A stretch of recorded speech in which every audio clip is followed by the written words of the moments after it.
2 పోస్టులు ఉన్నాయి, బీసీడీలో 2 పోస్టులు. కాబట్టి ఎంతమందిని పిలుస్తారు? 6గురిని పిలుస్తారు. 6 ఎవరున్నారు చూడండి, ఇక్కడ ఫస్ట్ 5th ర్యాంక్ అని పిలుస్తారు. ఓకేనా. అండ్ దెన్ నెక్స్ట్ వచ్చేసి ఇక్కడ చూడండి, మళ్ళీ అగైన్ ఇక్కడికి వచ్చి చూసిన తర్వాత 14th ర్యాంకర్ని పిలుస్తున్నారు. అండ్ దెన్ నెక్స్ట్ వచ్చేసి 16th ర్యాంకర్ని, అదేవిధంగా 19th ర్యాంకర్ని, 23 ర్యాంకర్ని. అండ్ నెక్స్ట్ వచ్చేసి ఇంకొక పర్సన్ కావాలి కదా మనకి. నెక్స్ట్ ఇక్కడ వచ్చేసి 32 ర్యాంకర్. సో ఇలా 6గురిని పిలుస్తారండి. 6గురిని పిలిచిన తర్వాత 6 సర్టిఫికేట్ కూడా వెరిఫై చేస్తారు. అండ్ అదేవిధంగా సో ఇక్కడ ఫస్ట్ ఇద్దరు సరిగ్గా ఉన్నట్లయితే 5th పొజిషన్లో 5th ర్యాంకర్ ఒక ఆయన ఒక జాబ్ వెళ్ళిపోతుంది. అండ్ 14th ర్యాంకర్కి ఇంకొక జాబ్ వెళ్ళిపోతూ ఉంటుంది అనమాట.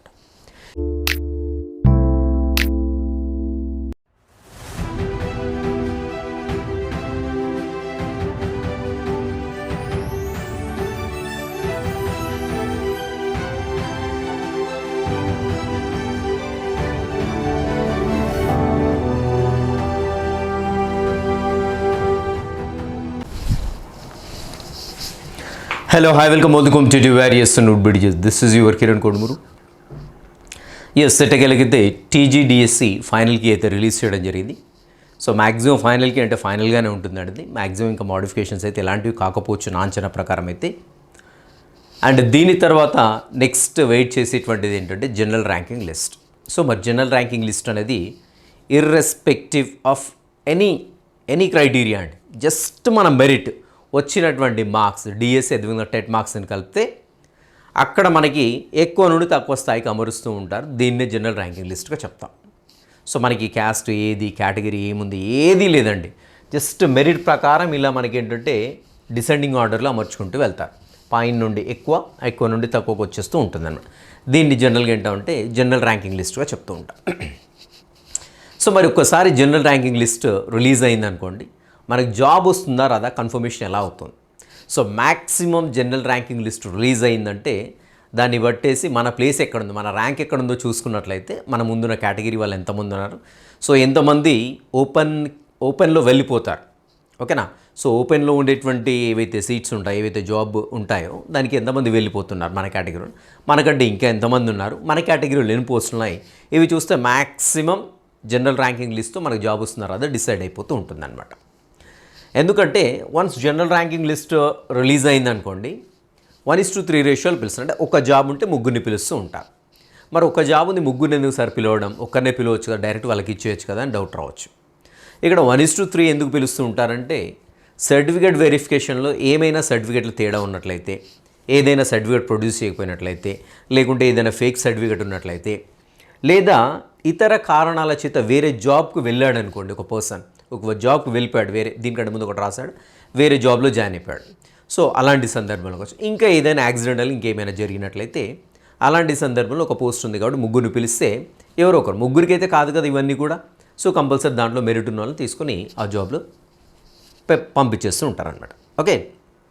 సో అందుకని జనరల్గా ఏంటంటే 1:3 తీసుకుంటారు. అండ్ దాని నుండి ఫైనల్గా ఒకరిని పిక్ చేసేసుకుంటారు. చేసేసుకొని ఒకరిని ఎవరిని పిక్ చేసుకుంటారంటే ఎక్కువ ఎవరికి స్కోర్ ఉంటే వాళ్ళని పిక్ చేసేసుకొని ఆ జాబ్ వాళ్ళకి ఇచ్చేస్తూ ఉంటారనమాట. రైట్. మరి ఇక్కడ జనరల్ ర్యాంకింగ్ లిస్ట్ అని నేను ఒక డమ్మీ తయారు చేశానండి. దాదాపుగా 1 నుండి 50 మెంబర్స్, 50 ర్యాంక్స్ అనుకోండి. సో ఇంకా మీకైతే జనరల్ ర్యాంకింగ్లో మీ హాల్ టికెట్ నెంబర్ ఉండొచ్చు, అదేవిధంగా మీ పేరు అవన్నీ కూడా ఉండడానికి అయితే ఆస్కారం. పేరు ఉండకపోవచ్చు, మేబీ హాల్ టికెట్ నెంబర్ ఉంటుండొచ్చు అండి. ఓకేనా. సో మనకు హాల్ టికెట్ నెంబర్ తోటి ఇక్కడ పని లేదు కాబట్టి నేను దాన్ని పెట్టలేదు. జస్ట్ ర్యాంక్స్ ఏంటి, వాళ్ళకి వచ్చిన మార్క్స్ ఏంటి, వాళ్ళ యొక్క కేటగిరీ ఏంటి, ఇవి మొత్తం ఇక్కడ మెన్షన్ చేశాను 1 to 50 అండి. ఓకేనా. రైట్. ఏదైనా ఒక డిస్ట్రిక్ట్ తీసుకోండి, అది ఎస్జిటి కావచ్చు, school assistant, any other subject కావచ్చు, ఏదైనా సేమ్ ఇదే ఫాలో అవుతూ ఉంటారండి. సో మరి జనరల్ ర్యాంకింగ్ లిస్ట్ను చెక్ చేసుకుంటే ఇప్పుడు ఏ విధంగా ఉంటుంది. ఫర్ ఎగ్జాంపుల్ ఏదో ఒక డిస్ట్రిక్ట్ తీసుకుందాం. ఫర్ ఎగ్జాంపుల్ నిర్మల్ తీసుకుందామండి. తీసుకుంటే ఓపెన్ కేటగిరీలో వచ్చేసి 2 పోస్టులు, ఏదో ఒక సబ్జెక్ట్ అండి, ఎస్జిటి కావచ్చు, లేదంటే ఇంకేదైనా కావచ్చు. సో మనం జనరల్గా స్కూల్ అసిస్టెంట్ బయోసైన్స్ చూసుకుందాం. సో ఓపెన్ కేటగిరీలో 2 ఉన్నాయి, అదేవిధంగా బీసీఏలో 2 కనపడుతున్నాయి, అదేవిధంగా బీసీబీలో 1 ఉంది అనుకుందా, బీసీసీలో 1 ఉంది, బీసీడీలో 2, బీసీఈలో 1, ఎస్సీలో 2 ఉన్నాయి, ఎస్టీలో 1 ఉంది, ఇలా ఉన్నాయి అనుకుందామండి ప్రజెంట్ ఏంటి పోస్టుల పొజిషన్. ఓకే. రైట్. ఇక్కడ జనరల్ ర్యాంకింగ్ లిస్ట్ చూసుకుందామండి. ఫస్ట్ ఎలా ఫిలప్ చేస్తారు. ఫస్ట్ ఓపెన్ కేటగిరీలో ఉన్నాయి ఎన్ని పోస్టులు ఉన్నాయండి మనకు 2. అంటే ఒక పోస్టుకు 3 పిలిస్తే 2 పోస్టులకు అల్టిమేట్గా 6 పిలుస్తూ ఉంటారు. సో ఓపెన్ కేటగిరీ కాబట్టి మొదటి 6 మందిని పిలవడం జరుగుతుందండి. ఇక్కడ నుండి మొదటి 6 మందిని పిలుస్తారు. So irrespective of their category. So category గురించి ఏమి ఇక్కడ పట్టించుకోరు, కేవలం మెరిట్లో ఫస్ట్ 6 ఎవరైతే ఉన్నారో 6గురిని ఇక్కడికి పిలుస్తారు, మనకి 6 మందిని ఇక్కడ పిలుస్తారు. సో 6 మందిలో ఇక్కడ 2 పోస్టులు కదా సార్, ఎవరిని సెలెక్ట్ చేసుకుంటారంటే ఫస్ట్ ర్యాంకర్ ఏమన్నా ఇతని యొక్క సర్టిఫికేట్స్ వెరిఫై చేస్తారు, నెక్స్ట్ సెకండ్ ర్యాంకర్ యొక్క సర్టిఫికేట్స్ వెరిఫై చేస్తారు. వాళ్ళిద్దరి కరెక్ట్గా ఉన్నాయనుకోండి వాళ్ళకి వెళ్ళిపోతుంది జాబ్. అంటే ఇక్కడ ఫస్ట్ ర్యాంకర్కి ఒకటి వచ్చేస్తుంది, సెకండ్ ర్యాంకర్కి వచ్చేస్తుంది, అయిపోయింది. ఫస్ట్ అండ్ సెకండ్ అయిపోయింది. ఇన్ కేస్ ఫస్ట్ ర్యాంకర్ లేకుంటే సెకండ్ ర్యాంకర్కి సర్టిఫికేట్ సరిగ్గా లేవు, లేదా మిస్ అయింది, లేకుంటే ఇంకేదో జాబ్కి వెళ్ళిపోయాడు, ఎవరిని పిలుస్తారంటే నెక్స్ట్ థర్డ్ ర్యాంకర్ ఎవరైతే ఇక్కడికి వచ్చేసి థర్డ్ ర్యాంకర్ ఇక్కడ కూర్చుంటాడు. అంటే అక్కడ ఉండేటువంటి ఓపెన్ కేటగిరీలో ఉండేటువంటి పోస్టులు ఏవైతేనో ఫస్ట్ ర్యాంకర్కి వెళ్ళిపోయింది, థర్డ్ ర్యాంకర్కి వెళ్ళిపోయింది, second ranker in case absent అయితే. సో మ్యాక్సిమం సర్టిఫికేట్ వెరిఫికేషన్లో వచ్చేసి మ్యాక్సిమం నాకు తెలిసినంతవరకు అయితే ఎవ్వరు కూడా పొరపాట్లు చేయరండి. వాళ్ళ దగ్గర అన్ని సర్టిఫికేట్స్ రెడీ చేసేసి, ఇప్పుడు ఇక్కడ లిస్ట్ ఒక పెద్ద ఉంది లిస్ట్, దీంట్లో ఉన్న ప్రతి ఒక్క పర్సన్ కూడా చాలా ఎఫర్ట్స్ పెట్టి చాలా కష్టపడి చదువుంటాడు కాబట్టి డెఫినెట్గా అన్ని సర్టిఫికేట్స్ రెడీ చేస్తారు, చేసి పెట్టుకుంటారు అంతే, దట్స్ ఇట్. సో కాబట్టి అల్టిమేట్గా వాళ్ళు ఫస్ట్ ఎవరైతే ఉంటారో మెరిట్లో వాళ్ళకే వెళ్ళిపోతూ ఉంటుందండి. రైట్, ఇక్కడ చూద్దామండి. ఇక్కడ చూసినట్లయితే మనకి ఆల్రెడీ ఏమైపోయింది, మనకి ఇక్కడ ఫస్ట్ అండ్ సెకండ్ ర్యాంకర్ వెళ్ళిపోయింది అనుకుందాం, ఓకేనా. ఫస్ట్ అండ్ సెకండ్ ర్యాంకర్ ఇక్కడికి వెళ్ళిపోయింది. మరి నెక్స్ట్ ఇక్కడ 6 మందిని పిలిచారు కదా, 6 మందిని పిలిచారు. సో కాబట్టి ఇక్కడ ఏంటి 3, 4, 5, 6. సో ఇంకా 4 ఉన్నారండి ఇక్కడ. సో మరి 4 ఎక్కడికి వెళ్తారంటే ఈ బీసీఏ కేటగిరీ ఉంది కదా, బీసీఏలోకి వెళ్ళిపోతాడు. SC category SC, BCD BCC. So వీళ్ళు ఈ కేటగిరీలోకి వచ్చేస్తూ ఉంటారు. సో ఇక్కడ ఓపెన్ కేటగిరీలో ఉన్నటువంటి 2 పోస్టులు అనేవి ఫిల్అప్ అయిపోయాయి. సో ఫస్ట్ మార్క్ ఏంటి 85.36 అండ్ దెన్ వచ్చేసి 85.34 సంథింగ్ ఏదో ఉంది, 85.34 ఉంది. సో వాళ్ళకి వచ్చేసింది, అయిపోయిందండి. సో ఇక్కడ ఎవరండి first SC category and OC. ఇక్కడ మనకు ఒక కేటగిరీ గురించి పని లేదు. సో అక్కడ మెరిట్లో ఉన్నారు కాబట్టి ఫస్ట్ వాళ్ళిద్దరు ఇక్కడికి వచ్చేసారు. అండ్ నెక్స్ట్ బీసీఏలో వచ్చేసి ఎన్ని పోస్టులు ఉన్నాయంటే 2 పోస్టులు ఉన్నాయి. ఎంతమందిని పిలవాలి 1:3 అంటే ఖచ్చితంగా 6 మందిని పిలవాలి. రైట్, ఇక్కడ ఫస్ట్ ఇద్దరు వెళ్ళిపోయారు. ఇద్దరు వెళ్ళిపోయిన తర్వాత ఎక్కడి నుంచి కౌంట్ చేస్తారంటే ఇది ఇంకా థర్డ్ ఉంది కదా, థర్డ్ పొజిషన్ థర్డ్ ర్యాంక్ నుండి కౌంట్ చేసుకుంటారు. అంటే ఇప్పుడు ఇక్కడ ఏం చేస్తారంటే బీసీఏ కేటగిరీకి సంబంధించిన వాళ్ళు ఇక్కడ నుండి ఎంతమంది ఉన్నారో చూసుకుంటూ వెళ్ళిపోతారు. ఎంతమందిని పిలవాలని మొత్తం 6 మందిని పిలవాలి. సో ఇక్కడ చూడండి, ఇక్కడ ఫస్ట్ థర్డ్ ర్యాంకర్ ఎవరైతే ఉన్నారో బీసీఏ కేటగిరీ, ఓకేనా. బీసీఏ కేటగిరీ థర్డ్ ర్యాంకర్ ఉన్నాడు. సో కాబట్టి ఇక్కడ ఫస్ట్ థర్డ్ ర్యాంకర్ వచ్చేస్తాడు, థర్డ్ ర్యాంకర్. నెక్స్ట్ ఇక్కడికి వెళ్ళిన తర్వాత మళ్ళీ జనరల్ ర్యాంకింగ్ లిస్ట్ ఎక్కడ ఉన్నారండి 18th పొజిషన్లో ఇంకొకరు ఉన్నారు, ఓకే. 18th పొజిషన్లో ఇంకొకరు. అండ్ నెక్స్ట్ వచ్చేసి ఎవరున్నారు ఇక్కడ 22nd పొజిషన్లో ఇంకొకరు ఉన్నారు. అండ్ నెక్స్ట్ వచ్చేసి 25th పొజిషన్లో ఒకరు ఉన్నారు, ఓకేనా. అండ్ దెన్ ఇక్కడ నుండి వచ్చేసి 26th పొజిషన్లో ఇంకొకరు ఉన్నారు. అండ్ దెన్ వచ్చేసి ఇంకెవరు 31 పొజిషన్లో 31 ర్యాంక్ కూడా బీసీఏ. సో ఇక్కడ ఎంతమంది అయిపోయారండి 6 మంది అయిపోయారు కదా. సో 6గురిని పిలవడం జరిగింది, ఎందుకంటే ఇక్కడ 2 పోస్టులు ఉన్నాయి కాబట్టి. సో మిగిలిన వాళ్ళ సంగతి ఏంటి సార్, ఇక్కడ ఒకరు ఉన్నారు, ఇక్కడ ఒకరు ఉన్నారు, ఇక్కడ ఒకరు, వీళ్ళు ఇంకా రారండి, వీళ్ళ కౌంట్లోకి 1:3 లిస్ట్లోకి రారు, వాళ్ళు పక్కకి వెళ్ళిపోతూ ఉంటారన్నమాట, ఓకేనా. సో మరి ఇక్కడ ఎవరికి వీళ్ళందరినీ కూడా సర్టిఫికేట్స్ వెరిఫై చేస్తాడు. వెరిఫై చేసినప్పుడు ఇక్కడ మెరిట్లో ఉన్నది ఎవరండి థర్డ్కు, అదేవిధంగా 18th ర్యాంక్ అనేది మెరిట్లో ఉన్నారు. సో ఇన్ కేసు ఈ పర్సన్ యొక్క సర్టిఫికేట్స్ కరెక్ట్గా ఉండి ఈ పర్సన్ యొక్క సర్టిఫికేట్స్ కరెక్ట్గా ఉన్నాయనుకోండి, ఇప్పుడు బీసీఏ పోస్ట్లో ర్యాంకర్ నెంబర్ 3 అదేవిధంగా ర్యాంకర్ నెంబర్ 18 చల్ వెళ్ళిపోయాయి ఇంకా, ఓకేనా. వీళ్ళకి వెళ్ళిపోయాయండి. సో వీళ్ళకి వెళ్ళిపోయాయి కాబట్టి వీళ్ళకి 2 పోస్టులను అసైన్ చేయడం జరుగుతుంది, వీళ్ళ పోస్టులో వెళ్ళిపోతూ ఉంటారనమాట. రైట్, మిగిలిన వాళ్ళ సంగతి ఏంటంటే మిగిలిన వాళ్ళు ఇంకా పక్కకు వచ్చేస్తుంటారు, మిగిలిన వాళ్ళు పక్కకు వచ్చేస్తుంటారు. అంటే బీసీలో ఉండేటువంటి మెరిట్ ఉన్నటువంటి పర్సనాలిటీస్కి వీళ్ళని ఆ జాబ్స్ 2 కూడా రావడం జరిగింది. సో ఇక్కడ జనరల్గా మనం అనుకునేది ఏంటి, కట్ ఆఫ్ అనుకుంటారు. సో కట్ ఆఫ్ ఎంతవరకు ఉండొచ్చు సార్, ఎంతవరకు ఉండొచ్చు, చాలామంది అడుగుతూ ఉంటారు దీని గురించి.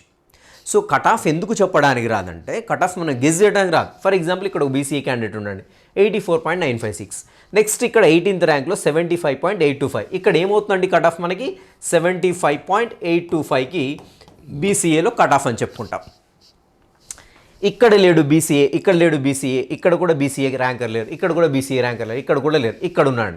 సో అప్పుడు కట్ ఆఫ్ మార్క్ ఏమవుతుంది 69.213 ఇతనికి వస్తుంది జాబ్. ఈ జాబ్ ఇతనికి వచ్చిన తర్వాత ఇంకొక జాబ్ ఉంది కదా, ఏ ర్యాంకర్కి వస్తుంది, అది 39th ర్యాంకర్కి వస్తుంటుంది. సో మరి కట్ ఆఫ్ ఎలా గెస్ చేయగలుగుతాం, మనకంటే ఎంతమంది ముందున్నారో ఎవరు చెప్పలేం. సో ఎంతమంది రాస్తారు, మనకంటే మన కేటగిరీలో ఎంతమంది ఉన్నారు అనేది 100% అప్లికేషన్స్ వచ్చినటువంటి 100 అప్లికేషన్లు ఏవైతే ఉన్నాయో 100% అప్లికేషన్స్ అవన్నీ చెక్ చేస్తేనే వాళ్ళ యొక్క స్కోర్ తెలిస్తేనే మనకంటే ఎంతమంది ముందున్నారో డిసైడ్ అవుతుంది. కాబట్టి కట్ ఆఫ్ చెప్పడం అనేది మ్యాక్సిమం నా అంచనా ప్రకారం అసాధ్యం అండి, అది అసాధ్యం. రైట్, ఈ విధంగా ఏంటంటే మనకి ఇప్పుడు బీసీఏని ఫిలప్ చేయడం జరిగింది. రైట్, సో మిగిలిన వాళ్ళ పరిస్థితి ఏంటి అని చూసినట్టయితే ఇక్కడ చూద్దామండి. నెక్స్ట్ ఏంటి, బీసీబీ ఉన్నారు. నెక్స్ట్ బీసీబీలో అగైన్ ఇక్కడ మళ్ళీ ఇట్లా చూసుకుంటూ వచ్చేస్తారు. ఇక్కడ ఎవరు బీసీబీ, ఇక్కడ 8th ర్యాంకర్ బీసీబీ ఉన్నాడు. సో ఇక్కడ ఒకటే పోస్ట్ ఉంది కాబట్టి ఎంతమందిని పిలుస్తారు, ముగ్గురిని పిలుస్తారు. అంటే ఒక 8th ర్యాంకర్ని పిలుస్తారు, ఓకేనా. అండ్ దెన్ నెక్స్ట్ బీసీబీ చూడండి ఇక్కడ 17th ర్యాంకర్ని పిలుస్తారు, ఓకే. అండ్ దెన్ వచ్చేసి 21 ర్యాంకర్ని పిలుస్తారు, 21 ర్యాంకర్ని పిలుస్తారు.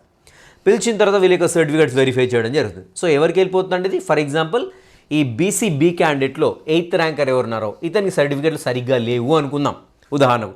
లేదంటే అనివార్య కారణంలో తను అటెండ్ కాలేకపోయాడు, 1:3లో పిలిచినప్పటికీ కూడా attend కాలేకపోయాడు.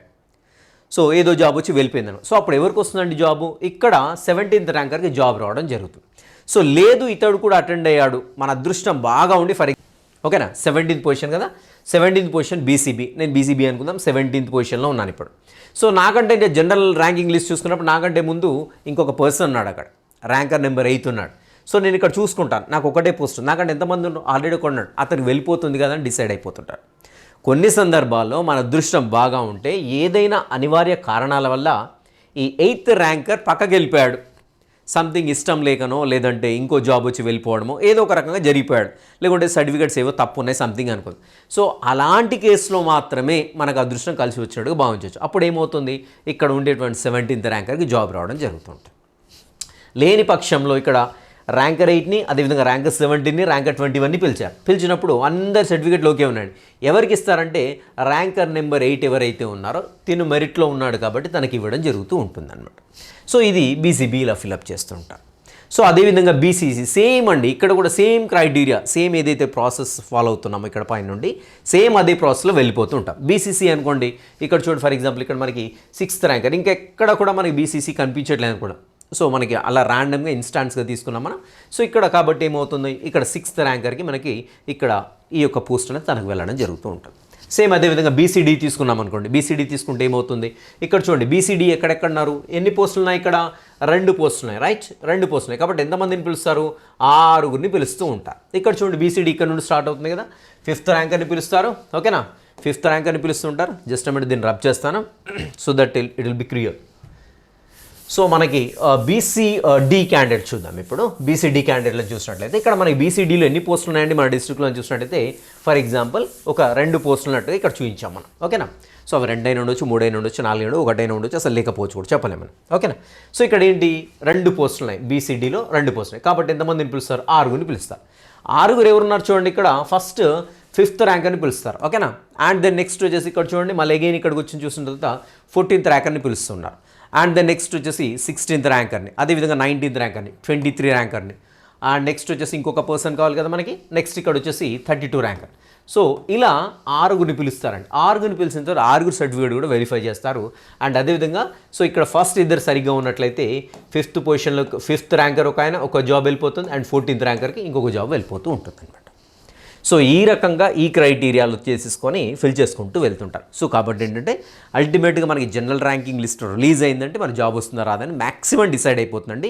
If at all maximum అంటే దాదాపుగా నేను చెప్పేది ఏంటంటే 99% మీకు జాబ్ వస్తుందా రాదా డిసైడ్ అయిపోతుంది. ఇక్కడే మీరు చేయాల్సింది ఏంటి, మీకంటే మీ కేటగిరీలో ఎంతమంది ముందు ఉన్నారు, అక్కడ ఉన్నటువంటి పోస్టులన్నీ ఫర్ ఎగ్జాంపుల్ 2 ఉన్నాయి పోస్టులు, మీకంటే కూడా మెరిట్లో మీ కేటగిరీలో ఓపెన్ తీసేయాలండి. గుర్తుపెట్టుకోండి, ఓపెన్లో అయిపోయింది, ఇక్కడ 2 అయిపోయింది కదా, ఇక్కడ 2 పోస్టులు ఉంటే ఇద్దరికి వెళ్ళిపోయింది కదా, ఇక్కడ నుండి కౌంట్ చేసుకోవాలి. ఇంకా మీరు మీ డిస్ట్రిక్ట్లో ఫస్ట్ మీరు చేయాల్సింది ఏంటంటే ఓపెన్ కేటగిరీలో ఎన్ని ఉన్నాయి అంత మెరిట్ ఉన్న వాళ్ళని తీసేయండి. ఫర్ ఎగ్జాంపుల్ 4 పోస్టులు ఉన్నాయి ఓపెన్ కేటగిరీలో, ఈ 4గురిని తీసేయండి. నలుగురిని తీసేసిన తర్వాత ఫర్ ఎగ్జాంపుల్ ఎస్సీ కేటగిరీ అనుకుందామండి. ఎస్సీ కేటగిరీ అనుకున్నట్లయితే ఎస్సీ కేటగిరీ మీ నెంబర్ ఎంత ఇక్కడ ఫర్ ఎగ్జాంపుల్ మీకు ఇక్కడ ర్యాంక్ వచ్చిందండి, say for example 29th rank వచ్చింది, మీకు 73.524 వచ్చినాయి, ఓకేనా. సో మరి మీకు జాబ్ వస్తుందా రాదా ఎలా డిసైడ్ అయిపోతుంది, మీకు ఫస్ట్ చూసుకోండి ఎస్సీ కేటగిరీలో ఫర్ ఎగ్జాంపుల్ 2 పోస్టులు ఉన్నాయి, ఇక్కడ 2 పోస్టులు ఉన్నాయి కదా, మీరు ఈ పొజిషన్లో ఉన్నారు, మీకంటే ముందు ఇంకా ఇద్దరు ఎస్సీ వాళ్ళు ఎవరైనా ఉన్నారా మీ కేటగిరీలో చూసుకోండి, ఓకేనా. సో ఇట్లా క్రింది నుండి ఇట్లా చూసుకుంటూ వెళ్ళాలి, మీరు ఇలా చూసుకుంటూ వెళ్ళండి. సో ఇక్కడ పోయినట్లయితే ఇక్కడ ఒకరు ఉన్నారు, అదేవిధంగా నెక్స్ట్ ఇక్కడ ఒకరు ఉన్నారు. సో పైన కూడా ఉన్నారండి, ఇంకా ఇక్కడ ఒకరిని ఇక్కడ, బట్ వాళ్ళిద్దరు ఎక్కడికి వెళ్ళిపోయారు, ఓపెన్ కేటగిరీలో వెళ్ళిపోయారు కాబట్టి వాళ్ళు కౌంట్ చేసుకోవాలి. రైట్, ఇక్కడ ఒకరు ఉన్నారు, ఇక్కడ ఒకరు ఉన్నారు. సో కాబట్టి మీకు ఇంకా ఈ పొజిషన్లో మీరు ఉన్నట్లయితే 29th ర్యాంక్ పొజిషన్లో ఉన్నారనుకోండి, ఉన్నదే 2 పోస్టులు కాబట్టి కంపల్సరీ వీళ్ళిద్దరికి వెళ్ళిపోవడం జరుగుతుంది. ఇఫ్ ఎట్ ఆల్ మీ అదృష్టం బాగుంటే కంపల్సరీ 1:3లో మిమ్మల్ని పిలుస్తారు. ఎందుకంటే 1, 2 నెక్స్ట్ వచ్చేసి 3, 4, 5, 6 2 పోస్టులు కాబట్టి 6గురిని పిలుస్తూ ఉంటారు.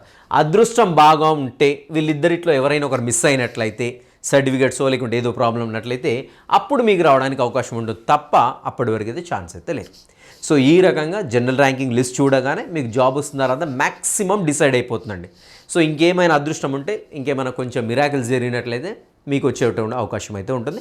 సో ఈ రకంగా ఉన్నటువంటి పోస్టులకు 1:3ని జనరల్ ర్యాంకింగ్ నుంచి సెలెక్ట్ చేసేసుకుంటారు. సెలెక్ట్ చేసుకున్న తర్వాత సో సర్టిఫికేట్స్ వెరిఫై చేస్తారు. ఇఫ్ ఎట్ ఆల్ వాళ్ళ సర్టిఫికేట్స్ అన్నీ ఓకే ఉన్నట్లయితే, జెన్యూన్గా ఉన్నట్లయితే, ఏం ప్రాబ్లం లేనైతే దాని మెరిట్లో ఉన్నటువంటి తీసుకొని ఆ కేటగిరీలో ఉండే పోస్టులో కూర్చోబెట్టి వాళ్ళు పంపించేస్తూ ఉంటారు మిగిలిన వాళ్ళు. రైట్, సో ఇది వచ్చేసి మ్యాక్సిమం మనకు డిసైడ్ అయిపోతుందండి జనరల్ ర్యాంకింగ్ లిస్ట్ రాగానే.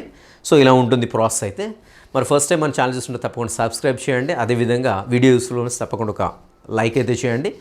అండ్ ఇంకా మిత్రులకి ఎవరికైనా తెలియనట్లయితే డెఫినెట్గా వాళ్ళకు కూడా షేర్ చేయండి. అండ్ ఇలాంటి వీడియోలు అనేకంగా ఉంటాయి, యూస్ఫుల్ వీడియోస్ ఉంటాయి, డిఎస్సి టెట్కి సంబంధించిన వీడియోలు ఉంటాయి. డిస్క్రిప్షన్లో కూడా వీడియోస్ అయితే మీకు కనపడుతుంటే ఒకసారి చూడండి.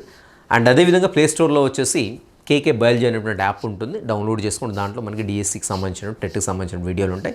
అదేవిధంగా మన ఛానల్ పేరు వాట్స్ బిహైండ్ అండి. వాట్స్ బిహైండ్ ఛానల్ తోటి కూడా ఇంకొక యాప్ ఉంటుంది. సో దాంట్లో కూడా మీకు అనేక రకమైన డిఎస్సి టెట్కి సంబంధించిన వీడియోలు ఉంటాయి.